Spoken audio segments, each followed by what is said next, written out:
اور ہم سب خوش ہیں، اگرچہ وزیر اعظم صاحب کو لگتا ہے لیٹ پتہ چلا ہے، لیکن انہوں نے وہ دے دیا، اس کی مبارکباد بھی دے دی ہے۔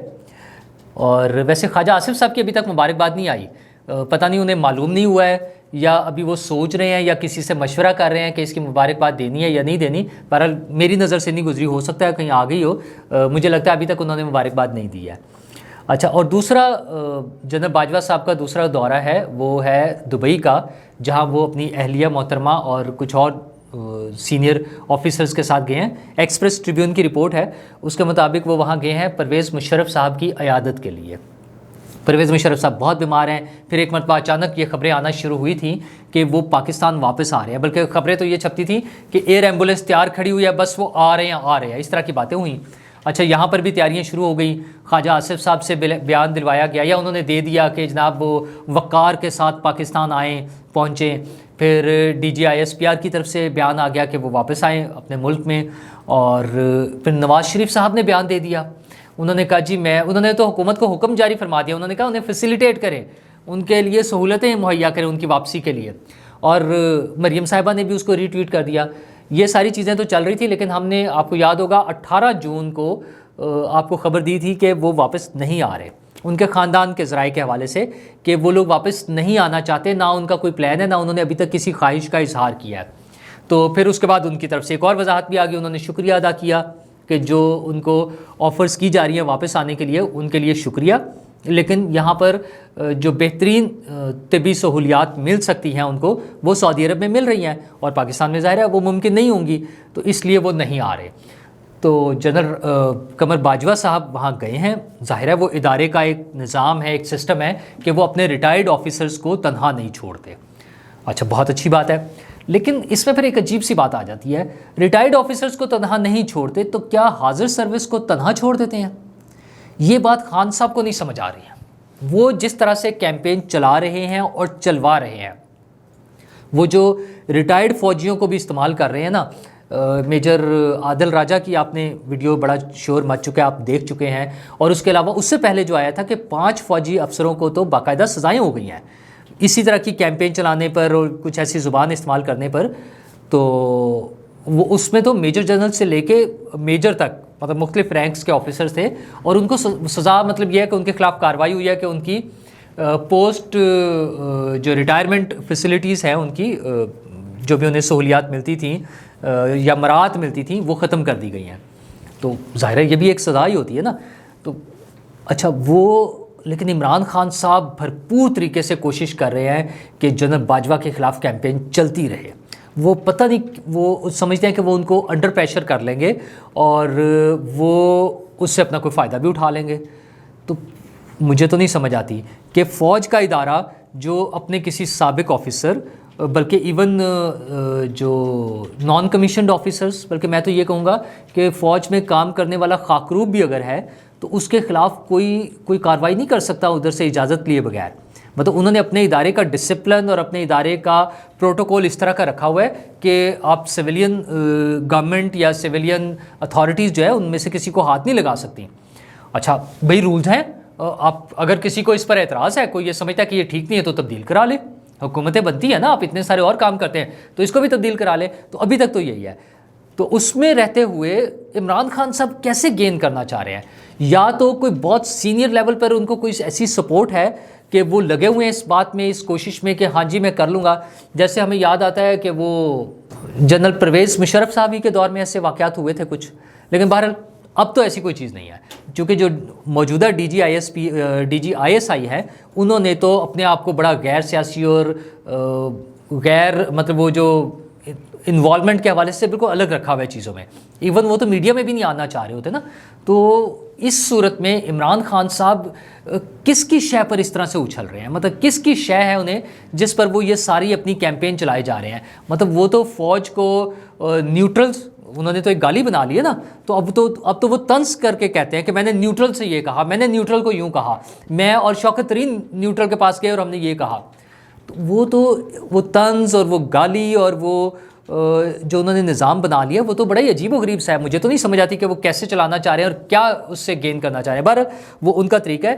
مجھے تو لگتا ہے کہ یہ بھی ان کے لیے ایک پیغام ہے کہ جناب سدھر جائیں، باز آ جائیں. اس طرح سے چیزیں نہیں چلتی جس طرح سے آپ چلانا چاہ رہے ہیں. اور پھر آئی ایس آئی کے حوالے سے بات ہو رہی ہے تو سابق D G I S I ہیں جنرل ریٹائرڈ ظہیر الاسلام صاحب. ان کے بارے میں اب خبر آئی ہے, کچھ تصاویر بھی آئی ہیں کہ وہ پنڈی میں جو صوبائی اسمبلی کا حلقہ ہے وہاں پر انہوں نے اپنے گھر پہ کوئی کارنر میٹنگ کی ہے, چھوٹا سا ایک جلسہ یا ایک گیدرنگ کی ہے, اور وہاں پہ انہوں نے جو پی ٹی آئی کا امیدوار ہے اس کی سپورٹ کا اعلان کیا ہے. ظاہر ہے جب وہاں پہ ان کا جلسہ کر لیا ان کے ساتھ ہے تو ان کی سپورٹ کا اعلان کر رہے ہیں. اچھا یہ خبر تو آ گئی ہے لیکن مجھے نہیں لگتا اس میں کوئی ایسی خاص بات ہے. بھئی ظہیر الاسلام صاحب کو ریٹائر ہوئے کوئی 8-9 سال گزر گئے ہیں تقریباً, تو 2-3 سال کا پرابلی ان کا وہ ریکوائرمنٹ ہوتی ہے کہ تب تک وہ سیاست میں حصہ نہیں لے سکتے. تو ٹھیک ہے, ان کا وہ پیریڈ انہوں نے پورا کر لیا ہوا ہے. اب اگر وہ سیاست میں کسی کو سپورٹ کرنا چاہیں یا ایون وہ عملی سیاست میں حصہ لینا چاہیں, وہ خود الیکشن لڑنا چاہیں, بسم اللہ, وہ آئیں. بہت سے لوگ ہیں پہلے بھی ریٹائرڈ جنرلز جو ہیں انہوں نے الیکشنز میں بھی حصہ لیا ہے, انہوں نے پریکٹیکل پالیٹکس میں بھی حصہ لیا ہے, تو وہ بھی آ جائیں. اس میں تو کوئی ایسی بات نہیں ہے. ہاں جو ایک امیج بنتا ہے, امپریشن بنتا ہے پی ٹی آئی کی حمایت کے حوالے سے, وہ اس لیے ہو رہا ہے کہ وہ عمران خان کی حمایت میں پورے ادارے کو, یا کم از کم ادارے کے جو سینئر موسٹ جو ٹاپ ٹیئر پہ لوگ ہیں, ڈائریکٹلی مطلب جو چیف آف آرمی اسٹاف ہیں, ان کے خلاف کیمپین چلا رہے ہوتے ہیں. well دیٹس ناٹ فیئر تھا.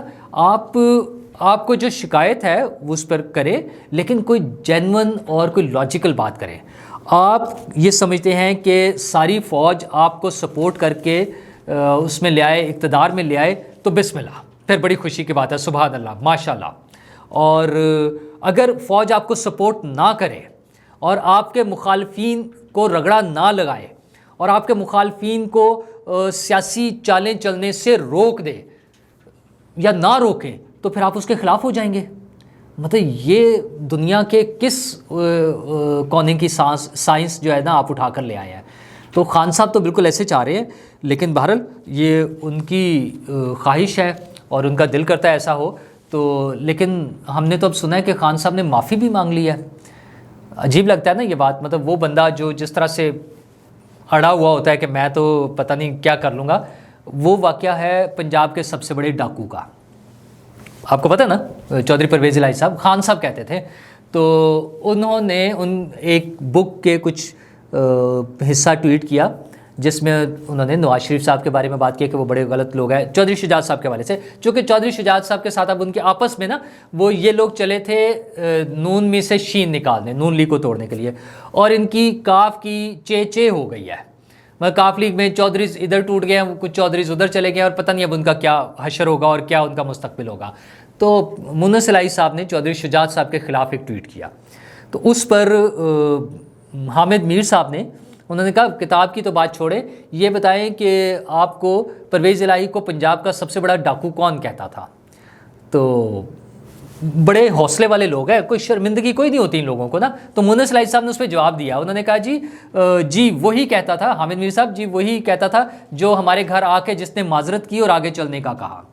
تو یعنی مونس الہی صاحب بتا رہے ہیں کہ عمران خان صاحب نے ہمارے گھر آ کر معافی مانگ لی ہے. تو عمران خان صاحب اور ان کے جو بہت بڑے بڑے اسپوکس پرسن ہیں, اپنا ڈاکٹر شہباز گل صاحب اور فواد چودھری صاحب, اور اب تو فیاض چوہان صاحب بھی وہاں پر چلے گئے ہیں. تو یہ لوگ کچھ اس پہ بتا دیں کہ کیا واقعی عمران خان صاحب معافی مانگ چکے ہیں, اور کیا ان میں اتنی ہمت ہے کہ وہ اپنے جھوٹ پر صرف ہنس کر, جیسے وہ 35 پنکچروں پر کرتے تھے, وہ ہنس کر ٹال دینے کے بجائے ہمت کر کے معافی مانگ لیں. یار کہیں تو گریس دکھائے نا انسان کہ ہاں یار یہ مجھ سے غلط ہوا تھا, سوری. تو ممکن ہے انہوں نے اقتدار کی خاطر, ظاہر ہے انہوں نے اپنے کرسی بچانی تھی نا, اس وقت تو ان کو جان کے لالے پڑے ہوئے تھے, کرسی جا رہی تھی, تو اس وقت تو ان کے گھر چلے گئے تھے, پاؤں پڑ گئے ہوں گے جا کے. تو یہ ضرور ممکن ہے کہ انہوں نے معافی مانگ لی ہو. تو ان کے لیکن بنی گالا میں جو ہو رہا ہے وہ بھی بڑا مزیدار چیزیں ہو رہی ہیں. اب وہ کہہ رہے ہیں کہ یہاں پہ ویڈیو بنانے کی کوشش کی ہے نون لیگ والوں نے اور ہم نے اس کو پکڑ لیا.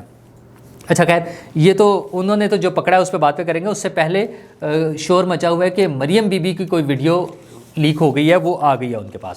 اچھا وہ کیا آئی ہے ابھی تک وہ تو نہیں, وہ بتا رہے ہیں کہ جب وہ نیب کی حراست میں تھی نا اس وقت ان کے پاس موبائل آ گیا تھا. اچھا جی بالکل ممکن ہے آ گیا ہو, یہ بات ہے اگست 2019 کی شاید. تو ہمارے ہاں یہ روٹین کی باتیں ایسے جو بھی انفلوئنشل لوگ ہوتے ہیں. مریم نواز تو سابق وزیر اعظم کی بیٹی, اپنی پارٹی کی مین ایک لیڈر ہیں. تو یہاں تو عام جو لوگ تھوڑے سے پیسے والے ہوتے ہیں, بزنس مین ہوں, جو سرکاری افسر رہے ہوں, کوئی بھی ہوں, نیب کی کسٹڈی میں انہیں بہت ساری سہولتیں ملتی تھیں. تو ممکن ہے ایسا ہوا ہو, لیکن یہاں پر سوال کچھ اور بنتا ہے پھر. ویسے تو شہباز گل صاحب بھی سوال اٹھا رہے ہیں, اور ویسے تو ARY کو بھی بڑے چاؤ چڑھا ہوا ہے سوال اٹھانے کا, وہ بھی بہت سارا سوال اٹھا رہے ہیں. خیر وہ تو اپنے سوالوں کے جواب جب انہیں دینے پڑتے ہیں نا, وہ UK میں ہی دینے پڑتے ہیں, جب انہیں فائن ہو جاتا ہے, وہ لاکھوں پاؤنڈس میں انہیں فائن ہو جاتے ہیں جھوٹ بولنے پر. اور ایک دفعہ نہیں, وہ کئی مرتبہ ہو چکے ہیں انہیں. یہ تو پاکستان میں عیاشی لگی ہوئی ہے نا کہ جو مرضی بول دیں, کسی نے پوچھنا ہی نہیں ہے, کوئی پوچھ نہیں سکتا, کوئی پکڑ نہیں سکتا. تو شہباز گل صاحب کا ٹویٹ ہے کہ مریم صفدر کو فون کس نے پہنچایا, کیسے چھپایا گیا, کون کون ملوث تھا, کس کس سے رابطہ ہوتا رہا, تفصیلات ہوش ربا ہیں. یقین نہیں آتا کہ کون کون سی قوت اس وقت سے ایکشن میں تھی. آپ بھی ویڈیو دیکھیں گے تو توبہ توبہ کر اٹھیں گے. اچھا, لوگوں کے اصل چہرے ہوں گے عیاں, اور باجی کی ایکٹنگ دیکھنے والوں سے بس. اچھا جی, توبہ توبہ تو کر اٹھیں گے, مطلب ایسی کون سی چیز ہوگی اگر یار موبائل آیا ہے تو. واقعی پھر سوال بنتا ہے نا, سوال اٹھنا چاہیے کہ 2019 میں حکومت کس کی تھی؟ عمران خان صاحب کی. تو عمران خان صاحب کی حکومت میں ایک تو نیب اٹھا لیتا تھا لوگوں کو, نیب والے اٹھا کے لے جاتے تھے, پکڑ لیتے تھے. تو اگر لوگوں کو وہاں پر غیر قانونی طور پر موبائل اور دوسری سہولتیں مل رہی تھی تو کس کی حکومت تھی؟ آپ ذمہ دار تو پھر آپ ہیں. کوئی آپ کے سسٹم میں ایسے فلاز کیوں تھے؟ اچھا, پھر کون سی قوتیں تھیں؟ اچھا, اور یہ اب ویڈیو کیسے لیک ہو گئی؟ اب تو عمران خان صاحب کی حکومت بھی نہیں ہے, تو اگر اس وقت نیب نے کچھ ویڈیوز بنائی تھیں تو وہ عمران خان صاحب کے ساتھ یا تو اس وقت پہنچتی تو اس وقت بات ہو جاتی, تو اس کا مطلب اس دور میں تو ان کے پاس نہیں پہنچی. تو اب جب نون لیگ کی حکومت آ گئی ہے تو اب یہ ویڈیوز وہاں سے نکل کر کیسے پہنچ گئی ہیں؟ شہباز گل صاحب, آپ ان باتوں کا جواب دیں کہ یہ کیسے وہاں پہنچی ہیں. اور ہاں, اگر کوئی قوتیں ہیں جو ایسا کام کر رہی تھی تو بے نقاب کرے, انہیں بتائے, ذرا کھل کے بات تو کرے نا, آ جائیں میدان میں کہ جناب یہ لوگ تھے اور انہوں نے یہ ویڈیوز بنائی اور ہمارے قابو میں نہیں تھے. کیونکہ خان صاحب تو ویسے بھی ہر چیز کے لیے ہاتھ کھڑے کر دیتے ہیں کہ مجھے نہیں پتا تھا, مجھے تو پتہ ہی نہیں تھا, کسی بھی چیز کا نہیں انہیں پتا تھا. وہ تھے جسٹس فائز عیسیٰ کے خلاف کیس چلا گیا, وہ مجھ سے غلطی ہوگی, مجھ سے کروا لیا, فلاں کام وہ مجھ سے فلاں نے کروا لیا. او یار, آپ کو گو کوڑے تھے, آپ کیا تھے وہاں, کٹ پتلی تھے آپ, کیسے چل رہے تھے آپ؟ اچھا, وہ فلاں کو, میرے بندے کو الیکشن ہرا دیا, میں اس کو وزیر بنانا چاہ رہا تھا, وزیر اعلیٰ بنانا چاہ رہا تھا, اس کو گرفتار کروا دیا. خان صاحب, آپ کیا کر رہے تھے؟ آپ اقتدار کے نشے میں اتنے مدہوش ہوئے تھے کہ آپ کو پتہ ہی نہیں چلتا تھا کہ کون کیا کر رہا ہے. آپ وزیر اعظم تھے. اچھا, DG ISI کی تقرری ہونی تھی تو میں نے انٹرویوز کیے, میں نے اس کے بغیر جانے نہیں دیا. DG ISI کی تقرری ہونی تھی, اور خان صاحب کلیم کرتے ہیں کہ میں نے وہ رولز کو فالو کرایا کہ جیسے مرضی ہوگا مجھے بلاؤں گا, سب کو لائن میں بٹھاؤں گا, انٹرویوز لوں گا, پھر اپوائنٹمنٹ کروں گا. اچھا, اتنی پاور, اور باقی سارے کام کوئی اور کیے جا رہا تھا. خان صاحب, کیا دوگلی پالیسی ہے یار. کسی ایک طرف رہے نا, یا تو آپ کہیں میرے پاس کوئی اختیار نہیں تھا, اور اختیار تھا تو پھر باقی چیزیں, وہ نواز شریف صاحب باہر چلے گئے جی, جھوٹی رپورٹیں تھیں. رپورٹیں کس نے اپروو کی تھی؟ ڈاکٹر فیصل نے, ڈاکٹر یاسمین راشد نے, جو آج کل ہیرو بنی ہوئی ہیں آپ کی, یہ وزیر صحت تھی نا پنجاب کی. اچھا, تو پنجاب میں حکومت آپ کی, وزیر صحت آپ کی, ڈاکٹر فیصل کو آپ نے اسپیشلی مانیٹر کرنے کے لیے بھیج دیا. پھر نواز شریف صاحب چلے گئے آپ کے بقول جعلی رپورٹوں پہ. تو وہ جعلی رپورٹیں کس نے پاس کی حضور؟ ان کے خلاف کارروائی کیوں نہیں کی کبھی؟ ہمیں جو باتیں سناتے رہے ہیں, تو خیر یہ ان کے شغل ہے. آج بھی جب وہ جلسے میں آئے ہیں انہوں نے پھر ایسی باتیں کی ہیں کہ جو منحرف اراکین تھے ہم ان کو شکست دے دیں گے, میں ساتھ کھڑا ہوں ان کے, میرے جو کینڈیڈیٹس ہیں میں ساتھ کھڑا ہوں. ایک تو وہ جلسوں سے بھاگ گئے ہیں. کوئی بڑا جلسہ کرتے نا, آج ذرا لاہور آئے تھے آپ, 4 حلقوں میں الیکشن ہو رہا ہے صوبائی, مطلب بڑا وہ بن جاتا نا, تو آپ لاہور میں بڑا جلسہ کر لیتے. وہ تو آپ کو توفیق نہیں ہوئی, ہمت نہیں ہوئی. اچھا, ہو سکتا ہے کوئی وہ روحانی علوم جو تھے اس میں ذائچے میں نہ نکل رہا ہو, یہ بھی وجہ ہو سکتی ہے ویسے تو. لیکن بہرحال اگر ان میں ہمت تھی تو انہیں جلسہ کر لینا چاہیے تھا. تو وہ چھوٹی چھوٹی سی جلسیاں جو آج انہوں نے کی ہیں اس میں انہوں نے وہی باتیں دہرائی ہیں کہ ہم جیت جائیں گے, ہم یہ کریں گے. تو بھائی جان, یہ آیا کھڑا ہے 17 جولائی, چند دنوں کی بات ہے, تو لگ پتہ جائے گا کہ کون کتنے پانی میں ہے. اور اس کے علاوہ یہ ہے کہ وہ جو میں نے کہا نا قطری وزیر اعظم نے 1 ملین یورو دیے ہیں کیش. وہ کس کو دیے ہیں؟ وہ جناب دیے ہیں پرنس چارلز کو. اچھا، اور پتہ یہ چلا ہے کہ وہ 3 ملین ٹوٹل دیے ہیں اور کیش دیتے تھے. اور پرنس کے اب جو ذرائع ہیں ان کی طرف سے آیا ہے کہ وہ ان کے خیراتی ادارے کو جو صحت اور دوسری سہولیات لوگوں کو مہیا کرتے ہیں اس کو دے دیے گئے ہیں. اچھا، ممکن ہے ایسا ہی ہوا ہو، لیکن وہاں کی پولیس اس کی تحقیقات کر رہی ہے. تو اور وہ ہماری طرح کا سسٹم نہیں ہے وہاں پہ کہ آسانی سے بچ جائیں. اگر وہ اللیگل ثابت ہو گئے تو اس پہ ہنگامہ ہوگا، اس پہ کارروائی ہوگی. وہ چاہے شہزادہ چارلز ہیں ان کے خلاف کارروائی ہوگی. ہمارے شہزادہ عمران خان کی طرح نہیں ہے کہ گھڑیاں بیچ دیں. بیگم صاحبہ پر الزام ہے کہ انہوں نے ہیرے لے رہی تھیں، وصول کر رہی تھیں. بیگم صاحبہ کی جو فرنٹ لیڈی تھیں فرح گوگی، ان کے نام پہ زمینیں منتقل ہوئی ہیں، اربوں روپے کی زمینیں. ملک ریاض صاحب انہیں 250 کنال 150 کنال 450 کنال زمینیں دے رہے ہیں. اور وہ جو یونیورسٹی کے نام پہ ہے القادر ٹرسٹ بنا کے، وہ تو قادر ٹرسٹ کے جو ٹرسٹیز ہیں وہ کون ہیں؟ عمران خان صاحب اور بشرا بی بی صاحبہ. ان دونوں کے نام زمین آئی ہے 450 کنال ملک ریاض صاحب سے. کھا پی گئے، کس نے پوچھنا، کون پکڑے گا انہیں. اور جناب سعودی عرب سے ادھار تیل مزید ملنے کی امید بن گئی ہے. اچھا، وہ تو مل جائے گا، ہمیں بہت امید ہے. اب تعلقات ٹھیک ہو رہے ہیں نا، عمران خان صاحب والا دور تو مک گیا. تو اب نون لیگ کی حکومت ہے، جنرل باجوہ صاحب کو وہ میڈل دے رہے ہیں تو ہمیں تیل بھی دے دیں گے. لیکن وزیر اعظم صاحب، مفتاح صاحب، کیا اس تیل کا کوئی ہمیں فائدہ ہوگا یا ہمارا تیل ہی نکالنا ہے آپ نے؟ یہ اگر ادھار پہ مل رہا ہے، کوئی ریلیف آپ کو مل رہا ہے تو کوئی ریلیف ہمیں بھی پاس آن کر دیں کم از کم. اب تو وہ کہتے ہیں نا، وہ ڈرا کر کچھ چیزوں پہ منا لینے والی بات جو ہے کہ اب تو ہم اس بات پہ بھی تیار تھے کہ اچھا چلے جو انٹرنیشنل پرائس ہے اس کے مطابق ہی کر لیں. تو اب آپ نے ہمیں پھر ایک وہ خوفناک قسم کا خواب دکھایا ہوا ہے کہ 50 روپے آپ نے ٹیکس بھی لینا ہے. وہ حضور کس بات کا؟ کیا آپ کو نظر آ رہا ہے کس کے پاس اتنے فالتو پیسے آپ کو نظر آ رہے ہیں؟ پچھلے 4-5 سال میں لوگوں کی انکم کہاں چلی گئی ہے؟ مطلب وہ روپی ڈی ویلیو ہونے کے ساتھ ساتھ آپ دیکھیں نا اس کی ویلیو کیا رہ گئی ہے. اچھا، لوگوں کے کاروبار ڈاؤن ہو گئے ہیں یار. اچھا، اور یہ ساری چیزوں کے ساتھ آپ سمجھتے کہ آپ ہم پر اور ٹیکس لگائیں گے؟ تو کوئی خدا کا خوف کھائیں یار. آپ ایک انڈسٹری چلا رہے ہیں، اس کے حساب سے نہ سوچیں، ایک عام آدمی کے حساب سے بھی سوچیں. اس نے کوئی 2-3 وقت کی روٹی کھانی ہوتی ہے. یوٹیلیٹی بلز جو ہے وہ آپ نے پہاڑ بنا دیے ہیں. بجلی کے بل، اور یہ بھی چند دنوں میں جو اور اگلے 1-2 مہینے میں آنے شروع ہو جائیں گے، گیس کے بل اور پانی کے بل. یہ سب چیزیں بہت مشکل ہو جانی ہیں لوگوں کے لیے.